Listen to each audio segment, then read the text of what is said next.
오늘 에스겔 4장 1절부터 17절까지 말씀으로 이것이 징조가 되리라, 이것이 징조가 되리라, 이런 제목으로 말씀의 은혜를 나누고자 합니다. 에스겔을 선지자로 세우신 하나님은 에스겔에게 두루마리를 먹으라고 하십니다. 에스겔이 입을 벌리니 하나님이 그 두루마리를 에스겔에게 먹이십니다. 그렇게 하신 다음에 인자의 이스라엘 족속에 가서 내 말로 그들에게 고하라, 이렇게 말씀하시죠. 결국 이 두루마리가 하나님의 말씀이라고 했습니다. 사랑하는 성도 여러분, 선지자는 하나님의 말씀을 전하는 사람입니다. 자기 말을 하는 사람이 아닙니다. 에스겔을 선지자로 세우신 하나님은 말씀과 권능으로 에스겔에게 임하십니다. 에스겔 3장 12절, 여러분 성경으로 가봅니다. 여러분 12절 가보세요. 어제 살펴봤던 말씀이에요. 12절에 거기 밑줄 그으세요. 때 주의 영이 나를 들어 올리시는데, 그 밑줄 그으시고요.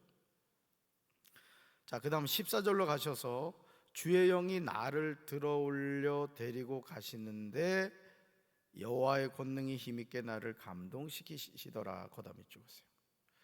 또 22절로 가셔서 여호와께서 권능으로 거기에서 내게 임하시고, 이렇게 나오죠. 그럼 읽으시고 23절로 가봅니다. 여호와의 영광이 거기에 머물렀는데, 또 24절에서 주의 영이 내게 임하사, 이렇게 기록하고 있음을 보게 됩니다. 하나님의 부르심을 받은 선지자가 하나님이 주신 사명을 감당한다는 것이 쉽지 않습니다. 그러나 하나님이 세운 선지자가 하는 역할이 무엇인가에 관하여 에스겔 3장 27절에서 하나님은 에스겔에게 분명하게 말씀하십니다. 하나님이 세우신 선지자가 하는 역할이에요. 우리 말씀 같이 읽습니다. 그러나 내가 너와 말할 때 내 입이 열리니 너는 그들에게 이르기를 주 여호와의 말씀이 이러하시다 하라. 들을 자는 들을 것이요 듣기 싫은 자는 듣지 아니하리니 그들은 반역하는 족속임이리라. 아멘. 선지자는 하나님의 말씀을 받은 사람입니다. 하나님은 선지자의 입을 열어주세요. 그러므로 선지자는 하나님이 주신 말씀을 전하는 역할을 합니다. 그 말씀의 핵심이 뭐라고요? 주 여호와의 말씀이 이러하시다라, 이거예요.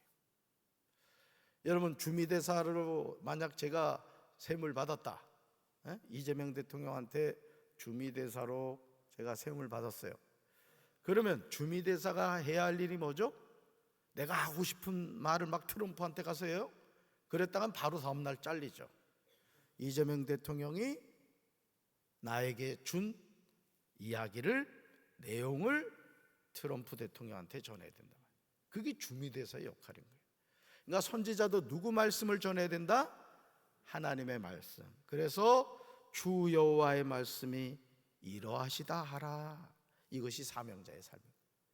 그러니까 하나님의 자녀로 살아가는 저와 여러분들도 마찬가지로 말이에요. 우리가 암송하는 사도행전 1장 8절로 여러분 기억하시죠? 오직 성령이 너에게 임하시면 너희가 권능을 받고 예루살렘과 온 유대와 사마리아와 땅끝까지로 내 증인이 되리라. 오직 뭐가 임하면? 성령이 임하면. 아까 우리가 읽어봤던 말씀들이 뭐예요? 주의 영이 여호와의 권능이, 여호와께서 권능으로, 여호와의 영광이, 주의 영이, 깨달아지십니까? 그래서 선지자는 주의 영이 임해야 되고 주의 권능이 임해야 되고 말씀이 임해야 된다, 이거예요. 할렐루야.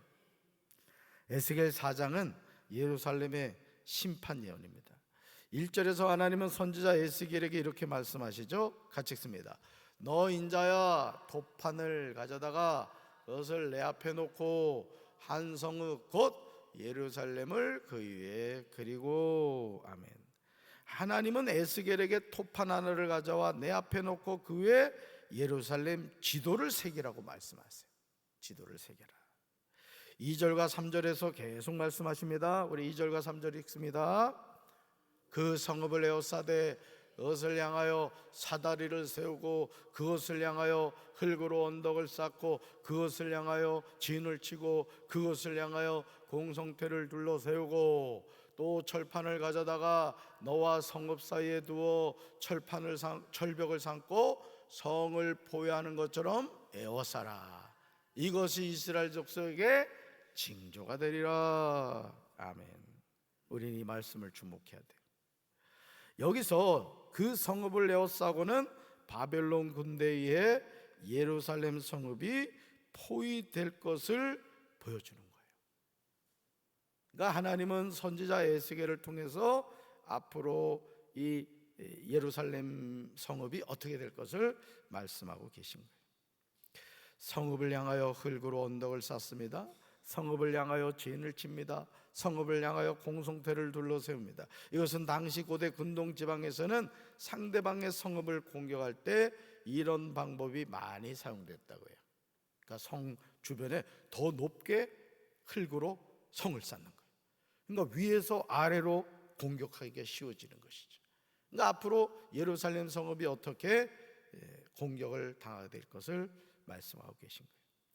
그렇다면 하나님이 선지자 에스겔을 통하여 이토록 구체적으로 토판의 한 성읍 예루살렘을 그 위에 세우기라고 하시는 이유가 무엇일까?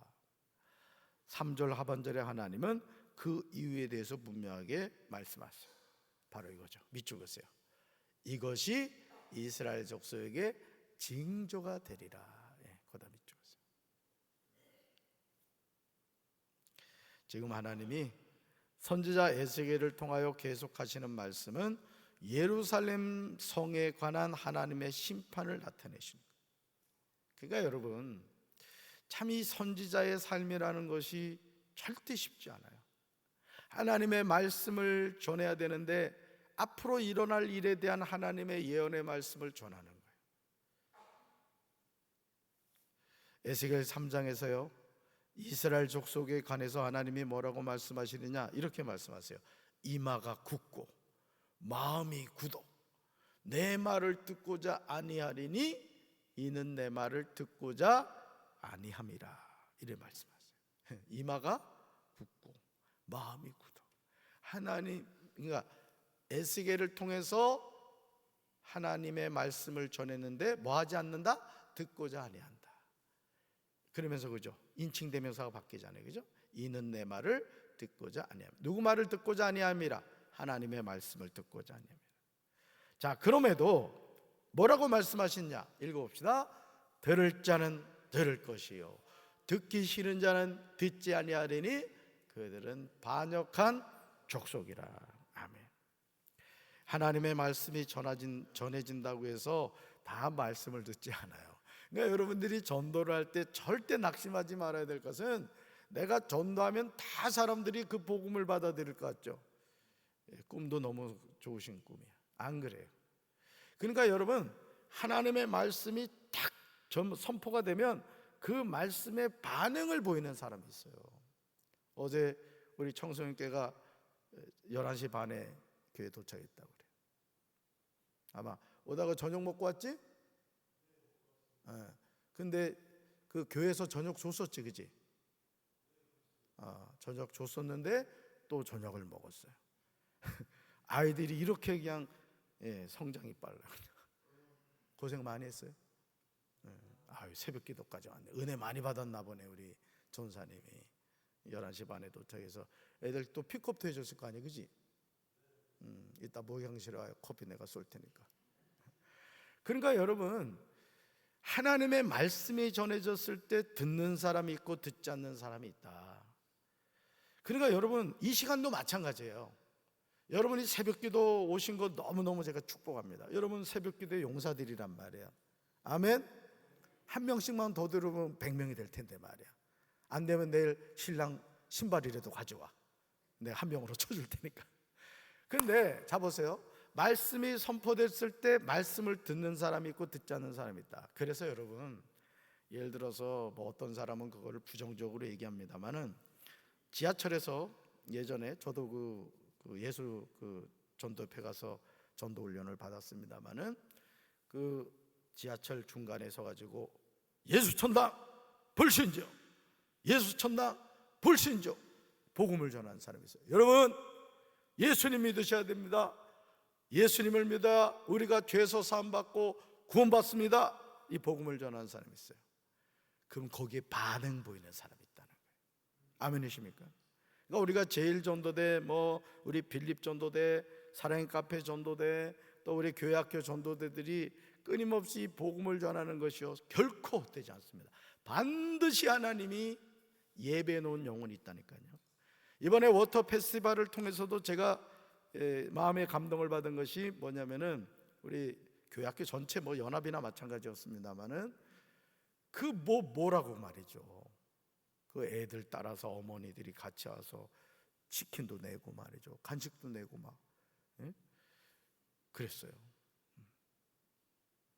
그러니까 여러분, 오늘 우리가 듣든지 아니 듣든지, 때를 얻든지 못 얻든지 복음을 전해야 되는 거예요. 아멘이십니까? 여러분, 에스겔 4장 4절에서요 하나님 구체적으로 말씀하세요. 에스겔이 이스라엘의 죄악을 담당하고 고난을 받는 것은 그들을 대신한다기보다는 그들의 대표자로서 고난에 동참하는 거예요. 이게 마치 행동 예언과 같은 거예요. 우리 4절을 세 번적으로 한번 읽어봅니다. 너는 또 왼쪽으로 누워서 이스라엘 족속의 죄악을 내 몸에 지고 있거라. 옆으로 누워있는 날수만큼 너는 그들의 죄악을 떠맡아라, 이랬단 말이에요. 떠맡아라. 여러분, 성경 4절 한번 읽어봅니다. 성경 4절. 너는 또 왼쪽으로 누워 이스라엘 족속의 죄악을 짊어지되 내가 눕는 날수대로 그 죄악을 담당할지니라. 아멘. 거다 밑줄 그으세요. 이스라엘 족속의 죄악을 짊어지되 또 그 죄악을 담당할지니라. 여러분, 누구 생각나요? 이스라엘 족속의 죄악을 짊어지되 그 죄악을 담당할지니 누구 생각나요? 예수님 생각나잖아요. 예수님이 갈보리 십자가, 여러분, 골고다 언덕을 십자가를 지고 올라가셨단 말이에요. 누구 죄를 담당하신 거예요? 저와 여러분의 죄를 담당하신 거예요. 지금 에스겔을 통해 하나님이 그거를 말씀하고 계신 거예요. 그거를 너는 그들의 죄악을 떠맡아라. 여러분, 에스겔이 어떻게 죄악을 떠맡아요? 누구를 상징하는 거예요? 앞으로 오실 예수님을 상징한단 말이에요. 예수님이 우리의 죄를 짊어지셨잖아요. 담당하셨잖아요. 사랑하는 성도 여러분, 하나님은 에스겔에게 아주 구체적으로 어떻게 행동해야 하는가를 말씀하십니다. 이것은 이스라엘 백성들도 앞으로 이와 같은 고난을 당하게 되리라는 것을 본으로 보여주는 거예요. 이어지는 5절과 6절에 날수가 나옵니다. 하나님은 역사의 주관자가 되십니다. 할렐루야. 우리말 성경을 한번 읽어봅니다. 내가 그들이 죄 지은 횟수를 내게 날수로 정하니 그 날수가 390일이다. 그러니 너는 이스라엘 족속의 죄를 감당해야 할 것이다. 너는 이것을 끝내고 난 후에 다시 오른쪽으로 누워라. 그리하여 유다 족속의 죄를 감당하여라. 한 해를 하루씩 쳐서 40일을 내게 치우겠다. 아멘. 이게 뭐예요? 행동 예언이에요. 앞으로 이스라엘에 일어날 일을 선지자 에스겔이 실제로 390일 동안 왼쪽으로 누워있고 40일 동안 오른쪽으로 누워있게 하시는 거예요. 여기서 390일은 이스라엘 왕국의 분열 때부터 BC 538년 이스라엘의 포로 귀환 때까지 약 390년을 가리켜요. 놀랍지 않아요? 390년에 앞으로 있을 일을 정확하게, 아직 이루어지지 않았는데 선지자 에스겔을 통해 말씀하세요. 유다의 40년은 BC 538년에 포로 귀환 때까지의 약 40년을 가리킵니다. 여러분, 4절 보세요. 4절. 왼쪽으로 누워 이스라엘 족속의 죄악을 짊어지라 말씀하시죠. 6절 보실까요? 너는 오른쪽으로 누워 유다 족속의 죄악을 담당하라고 하세요.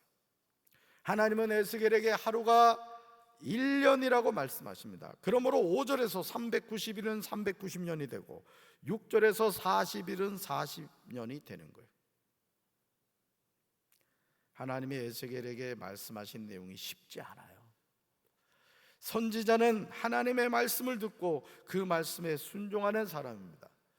그래서 저같이 목회하는 목회자는 강단에서 하나님의 말씀을 전해야 되는 거예요. 아멘이십니까? 그리고 여러분은 강단에서 선포되는 말씀을 통해 은혜 받았다. 그 은혜 받았다는 가장 일차적인 중요한 관점은 뭐냐면, 내가 죄인이구나, 이렇게 살아서는 안 되겠구나, 내가 더 하나님을 가까이 되겠구나, 내 남은 인생의 때를 내가 더 주님의 영광을 위해서 살아야 되겠구나, 이걸 마음에 결단하셔야 돼요. 이게 은혜 받은 겁니다. 이게 뭐 돈 많이 벌고 세상 지위 높아지고 성공하고 이게 은혜가 아닌 겁니다. 여러분, 철저하게 자신의 죄를 회개하고 악은 모양이라도 본받지 말고 하나님과 동행하고 하나님의 은혜 가운데 살아가는 거예요. 말이 바뀌는 거예요. 말이 부정적이고 불신앙적이고 원망과 불평의 말이 은혜 말로 바뀌는 거예요. 그게 은혜 받은 거고 그게 변한 거예요. 아멘이십니까? 입에다 마귀가 집지지 않게 해야 돼요. 할렐루야. 4절부터 계속해서 나오는 내용은 정말 어렵습니다. 그죠? 여러분 7절 보세요. 7절 성경으로 가보세요. 얼굴을 에워싸인 예루살렘 쪽을 향하여 팔을 걷어 올리고 예언하라고 하세요. 8절로 가봅니다. 내가 줄로 너를 동이겠다고 하세요. 심지어 몸을 이리저리 돌리지 못하리라고 하세요. 여러분, 사람이요, 이게 같은 자세로 오래 있는 게 쉽지 않습니다. 근데 390일 동안 여러분 한쪽 자세로 어떻게 있을 수 있어요? 그죠? 이것은 예루살렘의 파멸이 불가피함을 나타내는 상징적인 의미라는 거예요. 상징적인 의미. 9절에서 90일 동안 무엇을 먹어야 하는지 말씀하시죠? 9절에서 10절로 가보죠. 음식물을 달아서 때를 따라 먹으라고 하세요. 정해진 양을 먹으라는 거예요, 하나님. 또 11절에 물도 정한 양을 때를 따라 마시라는 거예요. 12절 가보실까요? 보리떡처럼 만들어 먹으라고 하세요. 심지어는 인분불을 피워서 구우라고 하세요. 얼마나 끔찍하게 패망하게 될 것인가를 말씀하고 계시는 거예요. 이 모든 것은 하나님의 심판으로 유다족 속의 죄악의 그 근본 원인이 있습니다. 여러분, 우리 주변에 일어나는 많은 사건 사고들이요, 사실은 인재인 경우가 많습니다. 일본의 그 이재명 대통령이 산업재해가 앞으로 없게 하라고 노동부 장관한테 직을 걸라고 했어요. 똑같은 사고로 그 회사에서 뭐 금년에 5분이 돌아가셨다.